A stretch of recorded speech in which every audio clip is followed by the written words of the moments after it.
Jamal sudah hampir 3 tahun bekerja sebagai perawat di Rumah Sakit Sukasehat, sebuah bangunan tua yang terletak di pinggiran kota. Rumah sakit itu memiliki arsitektur kuno, dinding-dindingnya kusam, catnya mulai mengelupas, dan koridornya selalu lebih dingin daripada udara di luar, bahkan di siang hari. Rumah sakit itu masih beroperasi karena menjadi satu-satunya fasilitas kesehatan yang melayani masyarakat sekitar. Sebagian besar staf sudah terbiasa dengan atmosfer menyeramkan rumah sakit tersebut, terutama saat malam tiba. Tapi tidak bagi Jamal. Ia selalu merasa ada yang mengawasinya setiap kali ia menyusuri koridor panjang menuju ruang perawat malam. Bulu kuduknya kerap berdiri tanpa sebab. Malam itu giliran Jamal menjalani shift malam. Ia melangkah perlahan melewati lorong dengan lampu neon redup yang berkedap-kedip. Koridor tampak seperti lorong tak berujung, dengan bayangan tubuhnya membentang panjang di lantai keramik. Hening, hanya terdengar dengungan pendingin udara yang tua dan langkah kakinya sendiri. Sesampainya di ruang perawat, Jamal meletakkan map laporan di meja dan duduk sambil menghela napas. Di luar hujan rintik-rintik turun, menambah suasana mencekam malam itu. Ia membuka log jaga, memeriksa kondisi pasien, dan mulai mencatat laporan medis. Namun sekitar pukul 2 dini hari, intercom di meja tiba-tiba berbunyi. Klik pendek, seperti tombol ditekan, lalu sunyi. Jamal menoleh, layar kecil di atas tombol menampilkan kamar 7. Ia menatap layar itu cukup lama, mencoba meyakinkan dirinya bahwa mungkin seseorang menekan tombol tanpa sengaja. Tapi pikirnya langsung teringat sesuatu. Kamar 7 seharusnya kosong. Pasien terakhir di kamar itu seorang pria bernama Pak Yanto. Meninggal 2 hari lalu karena komplikasi jantung. Tubuhnya sudah dikirim ke rumah duka. Jamal menggigit bibir bawahnya, mencoba mengabaikan rasa tidak nyaman yang tiba-tiba menyeruak. Mungkin ada gangguan teknis, pikirnya. Ia mengambil senter kecil dari laci dan melangkah keluar ruang perawat. Lorong menuju kamar 7 terasa lebih dingin dari biasanya. Lampu neon di langit-langit berkedap-kedip perlahan, seolah kehabisan tenaga. Ketika Jamal tiba di depan pintu putih bertulisan angka 7, ia langsung menyadari sesuatu yang janggal. Ada cahaya redup dari bawah pintu. Lampu kamar seharusnya dimatikan karena tidak ada pasien di sana. Dengan tangan bergetar, Jamal mengetuk pintu dengan pelan. "Halo, ada orang di dalam?" tanyanya. Tak ada jawaban. Ia menelan ludah, lalu perlahan memutar gagang pintu dan membukanya. Derit pelan terdengar, memecah keheningan malam. Kamar itu terlihat biasa. Ranjang pasien kosong, meja kecil di sampingnya, dan lemari pakaian di sudut. Namun mata Jamal tertuju pada layar monitor detak jantung di samping ranjang menyala, menampilkan grafik garis bergerak naik turun dan suara bip lemah. Ia mendekat, mencoba memeriksa apakah alat itu menyala karena kesalahan sistem. Tapi sebelum sempat menyentuhnya, suara lirih terdengar dari arah ranjang. Jamal membeku. Perlahan, ia mengangkat pandangannya ke arah ranjang.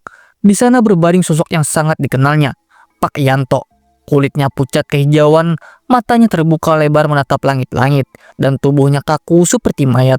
Tapi sosok itu hidup, napasnya lemah, nyaris tak terlihat, namun nyata. Suaranya terdengar kembali, parau dan menyayat. Jamal mundur dengan langkah terseok, tubuhnya gemetar hebat, detak jantungnya berpacu cepat, darah berdesir di telinganya.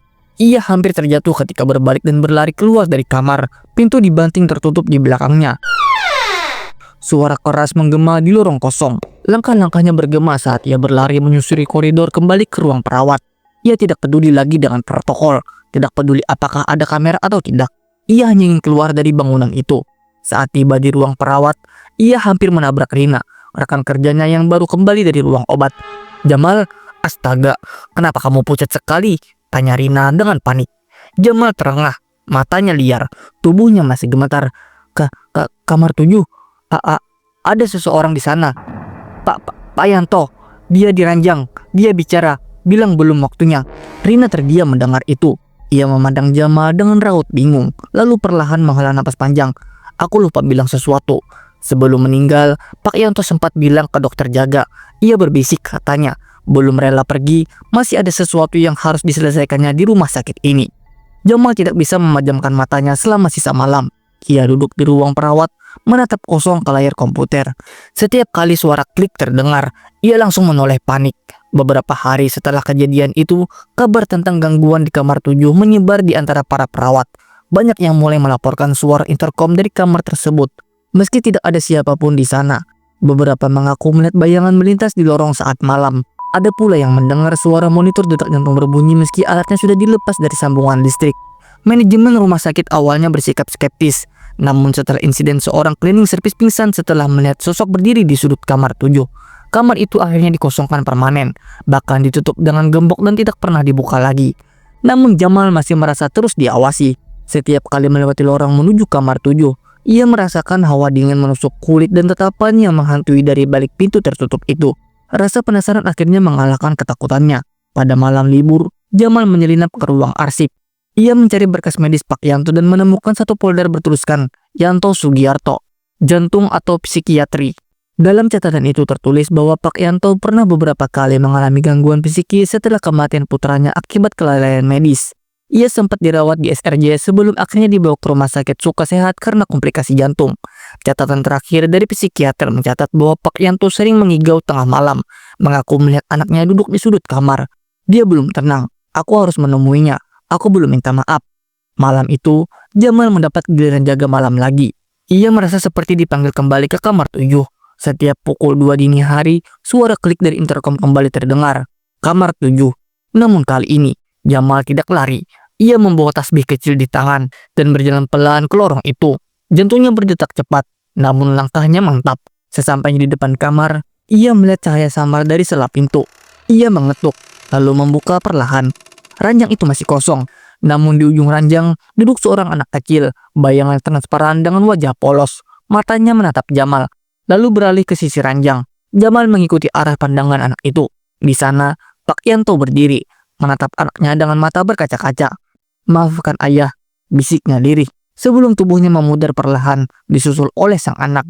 Cahaya padam, monitor detak jantung mati hening. Sejak malam itu, intercom tidak pernah lagi berbunyi. Tidak ada lagi suara-suara aneh dari kamar 7. Para perawat merasa suasana rumah sakit menjadi lebih tenang. Bahkan, lorong menuju kamar itu tidak lagi terasa dingin dan menakutkan. Jamal tidak pernah lagi melihat sosok Pak Yanto, dan tidak ada laporan kejadian supranatural lain. Namun ia tahu, malam itu adalah perpisahan. Pak Yanto akhirnya menyelesaikan urusannya, meminta maaf pada anak yang tak sempat ia selamatkan. Kini, setiap kali melewati kamar 7, Jamal tak lagi merasa takut, hanya rasa tenang dan sedikit haru.